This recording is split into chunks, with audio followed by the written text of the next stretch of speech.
السلام علیکم ورحمۃ اللہ وبرکاتہ۔ آپ سے مخاطب ہے پروفیسر قاری عبدالمنان زیکم۔ آج آپ کے سامنے یہ قرآن مجید کا 14واں پارہ ہے، سورہ النحل ہے، اور آیت نمبر 76 سے لے کر 80 تک یہ 5 آیات پہلے میں تلاوت سناؤں گا، پھر ان کا ترجمہ عرض کروں گا۔ اعوذ باللہ من الشیطان الرجیم، بسم اللہ الرحمن الرحیم۔ ضرب اللہ مثلا الرجلین احدہما ابکم لا یقدر علی شیء وهو کل علی مولاہ اینما یوجہ لا یاتی بخیر حل یستوی ہوا ومن یأمر بالعدل وهو على صراط مستقیم وللہ غیب السماوات والارض وما امر الساعة الا كلمح البصر او هو اقرب ان اللہ على كل شيء قدیر واللہ اخرجکم من بطون امہاتکم لا تعلمون شیئا وجعل لكم السمع والابصار والافئدة لعلكم تشكرون الم يروا الى الطير مسخرات في جو السماء ما يمسكهن الا الله ان في ذلك لآيات لقوم يؤمنون والله جعل لكم من بيوتكم سكنا وجعل لكم من جلود الأنعام بيوتا تستخفونها يوم ظعنكم ويوم إقامتكم ومن أصوافها وأوبارها وأشعارها أساسا ومتاعا إلى حين۔ ترجمہ سماعت فرمائیں۔ وَضَرَبَ اللَّهُ مَثَلَ الرَّجُلَيْنِ، اور اللہ تعالیٰ نے دو آدمیوں کی، دو مردوں کی مثال بیان کی ہے۔ أَحَدُهُمَا أَبْكَمُ لَا يَقْدِرُ عَلَى شَيْءٍ وَهُوَ قَلٌّ عَلَى مَوْلَاهُ، ان میں سے ایک گونگا ہے جو کسی چیز کی طاقت نہیں رکھ سکتا، یعنی وہ کچھ نہیں کر سکتا۔ وَهُوَ قَلٌّ عَلَى مَوْلَاهُ، اور وہ اپنے مالک پر ایک بوجھ ہوتا ہے۔ اینما یوجہ لا یاتی الا بخیر، اس کو جہاں بھی وہ بھیجے وہ وہاں سے کوئی بھلائی نہیں لے کر آئے گا، کیونکہ وہ گونگا ہے نا، وہ کچھ نہیں کر سکتا۔ حل یستوی ہوا، کیا وہ برابر ہیں؟ ومن یأمر بالعدل، جو حکم کرتے ہیں ساتھ انصاف کا، وہو علی صراط مستقیم، اور جو سیدھی راہ پر ہیں۔ وللہ غیب السماوات والارض، اور اللہ کے لیے غیب ہے، چھپی ہوئی ساری راز ہیں اللہ کے لیے، جو کچھ زمین میں ہے اور جو کچھ آسمانوں میں ہے۔ وما امر الساعۃ، اور جو قیامت کا کام ہے وہ ایسا ہے، الا کلمح البصر، مگر ایک آنکھ کا جھپکنا ہے، او ہوا اقرب، یا اس سے بھی جلدی، یعنی ہم آنکھ کو ہمیں جھپکاتے ہیں نا، جب قیامت میں اللہ کا قیامت کو حکم ہو جائے گا، بس اس آنکھ جھپکنے سے بھی پہلے قیامت واقع ہو جائے گی۔ ان اللہ علی کل شیء قدیر، اللہ ہر چیز پر قادر ہے۔ واللہ اخرجکم من بطون امہاتکم، اور اللہ نے نکالا تم کو تمہاری ماں کے پیٹوں میں سے، لا تعلمون شیئا، تم کچھ بھی نہیں جانتے۔ وجعل لكم السمع والابصار والافئدہ، اور تم کو دیے کان اور آنکھیں اور دل، لعلکم تشکرون، تاکہ تم اللہ کا شکریہ ادا کرو۔ الم یروا الی الطیر، کہ نہیں دیکھتے وہ پرندوں کی طرف، مسخرات فی جو السماء، جو کہ ٹھہرتے ہیں آسمان میں، فضا میں، ما یمسکہن الا اللہ، ان کو نہیں ٹھہراتا مگر اللہ تعالیٰ۔ آپ دیکھتی ہیں آسمان اور زمین کے درمیان، فضا میں یہ کوے، یہ چیل، یہ ایل وغیرہ، یہ کتنے پرندے ہیں جو ہوا میں چلتے ہیں، تیرتے ہیں فضا میں، ان کو کون ٹھہراتا ہے؟ اللہ۔ ان فی ذلک لآیۃ لقوم یؤمنون، بے شک اس میں بھی نشانی ہے ایمان رکھنے والی قوم کے لیے۔ واللہ جعل لکم من بیوتکم سکنا، اور وہ ذات جس نے تمہارے لیے بنایا اپنے گھروں میں کیا؟ سکون بنایا، بسنے کی جگہ۔ وجعل لکم من جلود الانعام بیوتا، اور بنایا تمہارے لیے یہ جانوروں کی کھالوں سے گھر، تستخفونہا، جو کہ ہلکے ہیں تمہارے لیے، یوم ظعنکم و یوم اقامتکم، ان کو تم دوران سفر استعمال کرو، یا قیام کی جگہ پر ان کو یعنی بطور گھر استعمال کریں۔ ومن اصوافہا، اور جانوروں کی یعنی بھیڑوں کی اون سے، واوبارہا، اور اونٹوں کی ریشم سے، واشعارہا، اور بکریوں کی جو ہے بال سے، اساساً کتنے اسباب ہیں، ومتاعا الی حین، اور اس میں سے فائدہ حاصل کرو ایک وقت تک۔ تو میرے بھائیوں، یہ اللہ تعالیٰ کی کتنی نعمتیں ہیں۔ اللہ تعالیٰ یہ پچھلی آیات میں اللہ تعالیٰ چپاؤں سے، اللہ تعالیٰ درختوں سے، زمین سے، آسمان سے کتنی نعمتیں انسان کو اللہ عطا فرما رہے ہیں.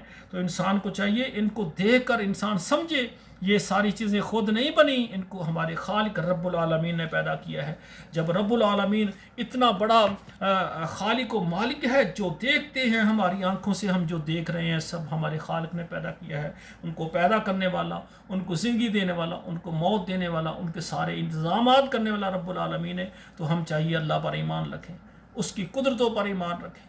تو یہ جو بت ہیں یہ بنائے بھی بندوں نے، اور حرکت بھی نہیں ہے، کچھ کر بھی نہیں سکتی، کچھ انہوں نے کیا بھی نہیں ہے. تو کہنا ان کو کسی چیز کا مالک بنانا یہ تو سراسر ظلم ہے. اللہ کے علاوہ غیر سے مانگنا شرک ہے. میں اپنے مالک کا شکریہ ادا کرتا ہوں کہ اللہ ہم پریشان ہوں، دکھی ہوں، ضرورتیں ہوں، اولاد چاہیے، کاروبار چاہیے، پیسے چاہیے، کھانا چاہیے، اللہ ہم تجھ سے مانگتے ہیں. اللہ ہم جنت کا ثواب بھی تجھ سے مانگتے ہیں. اللہ جن چیزوں کو تو ہمارے لیے پسند کرتا ہے، نیک اعمال، اللہ ان کے کرنے کی توفیق بھی اللہ تجھ سے مانگتے ہیں. اللہ جو برے کام ہیں جن سے تو ناراض ہوتا ہے، اللہ ان سے بچنے کی توفیق بھی تم سے مانگتے ہیں. اللہ ہمیں بچا، اللہ شیطان سے ہمیں اپنی پناہ میں لانا.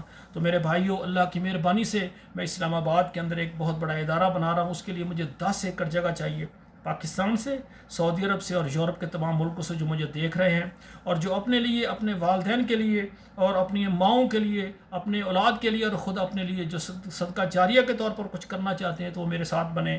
کوئی جس کو اللہ نے دیا ہے وہ صدقہ جاریہ بنانا چاہتا ہے، 5 مرلے، 10 مرلے، 1 کنال، 2 کنال، 1 ایکڑ جگہ کے لیے ہمارے ساتھ رابطہ کریں. اور اس کی تعمیر اور ماہوارہ اخراجات میں حصہ لینے کے لیے میں ایسا ادارہ بنانے جا رہا ہوں جس میں اسکول کی اور مدرسے کی تعلیم بچوں کو دی جائے گی، تاکہ بچے ہمارے جب ڈاکٹر، انجینئر یا ملک کا اقتدار سنبھالیں، وزیر اعظم بنے، ہمارے صدر بنے، فوج میں جائیں، پولیس میں جائیں، کسی بھی شعبے میں جائیں، تو ان کے سینوں میں دین کی تعلیم بھی ہو، دنیا کی بھی ہو، تاکہ وہ اللہ کی رحمتوں سے مستفید ہوں، اللہ کی رحمت سے محروم نہ ہوں، اور اپنے ماں باپ کا احترام کرنے والے، اپنے اساتذہ کا ادب کرنے والے، اور قرآن اور حدیث کا پر عمل کرنے والے ہوں. اور اسی طرح اس ادارے میں ایک بہت بڑا تبلیغی جو ہے مرکز بناؤں گا ساتھ، کہ تاکہ ہم ایسی یعنی علماء پیدا کریں، اس میں عوام بھی ہو، ساتھ علماء ہو جن کے پاس کتاب و سنت کا علم ہو، وہ قرآن ترجمے کے ساتھ اور حدیث ترجمے کے ساتھ لے کر ہر گلی محلے میں وہ پہنچ جائیں.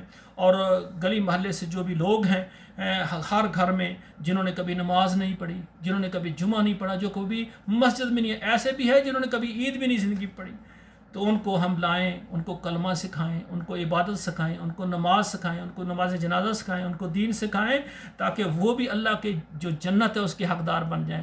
میرے بھائیوں، ہم نے کام کرنا امت کے لیے. یہ کس کا فرقہ ہے، یہ کس کی جماعت ہے، یہ نہیں دیکھنا. سارے نبی پاک کی امت سے ہیں. جو ہماری آنکھیں دیکھیں، کوئی کالا ہے، کوئی گورا ہے، کوئی امیر ہے، کوئی غریب ہے، جو بھی ہے سب نبی علیہ الصلوۃ والسلام کی امت سے ہے. فرقہ کوئی ہے، ذات کوئی ہے، کتنا بڑا اس کا تعارف ہے یا بالکل غریب ہے، سب نبی کی امت سے. ہم نے سب کو جمع کر کے ان کو کلمہ سکھانا ہے، توحید سکھانی ہے، نماز سکھانی ہے، اور ان کو نماز جنازہ سکھانا ہے، ان کو دین سکھانا ہے. تو میرے بھائیوں، اس دعوت اور تبلیغ کے میدان میں اس مرکز کے لیے، اس کی جگہ کے لیے، اس کی تعمیر کے لیے، اور اسی طرح اس ادارے کے ماہوارہ اخراجات کے لیے پوری دنیا میں جو بھی دیکھ رہے ہو میرے ساتھ بنے. ایک ادارہ میں خود بناؤں گا، اور اسلام آباد کے اندر پھر ایسے میں افراد تیار کروں گا، 100 ادارہ وہ تیار کریں گے. اور اسی طرح راول پنڈی میں بھی انشاءاللہ میں ایسے افراد تیار کروں گا جو 100 ادارہ، 200 ادارے بنانے کا میرا ذہن ہے. ایک میں نے بنانا ہے، باقی آپ سب نے مل کر بنانے ہیں. اور ان میں کیا صرف یہی ہے کہ لوگوں کو ہم نے کلمہ سکھانا ہے، لوگوں کو نماز سکھانی ہے، لوگوں کو ہم نے دین سکھانا ہے، تاکہ ہمیشہ کے لیے جو آخرت کا گھر ہے وہ پکا بن جائے. امیر ہے اس کی بھی گزر جائے گی، غریب ہے اس کی بھی گزر جائے گی، لیکن جب موت آئے گی تو یہ 6 فٹ لمبا اور 3 فٹ چوڑا اور گہرائی والا ایک گڑھا ہے، ہر کسی کو وہ ملے گا. اگر اللہ راضی ہیں، وہ جنت کے گھروں میں سے ایک گھر بن جائے گا، تحد نگاہ وہ فراخ ہو جائے گا. اگر اعمال برے ہیں، بندہ جہنمی ہے، تو وہ بندے کو اس طرح مروڑ کے وہ مل جائے گا. تو میں چاہتا ہوں کہ ہمارے جتنے مسلمان ہیں نبی کی امت میں شامل ہو جائیں، فرقوں سے نکل جائیں، اور ان کی دنیا بھی آسان ہو جائے. جب قبر میں جائیں تو قبر جنت کا باغ ہو، وہاں ان کے لیے جنت کا لباس ہو، وہاں ان کے لیے جنت کے لیے کپڑے ہوں، اور جب اللہ کی جنت میں جائیں تو وہاں محمد کریم کا دیدار ہو، محمد کریم کے ہاتھ حوض کوثر کا پانی ہو، اور ہر ہفتے میں اللہ ہمیں اپنا دیدار کروائیں۔ اس کے لیے میں کوشش اور محنت کر رہا ہوں، جو مجھے دیکھ رہے ہیں وہ میرے ساتھی بنے، ہم مل کر اللہ کے دین کو غالب کرنے کے لیے محنت کریں گے۔ والسلام علیکم ورحمۃ اللہ وبرکاتہ۔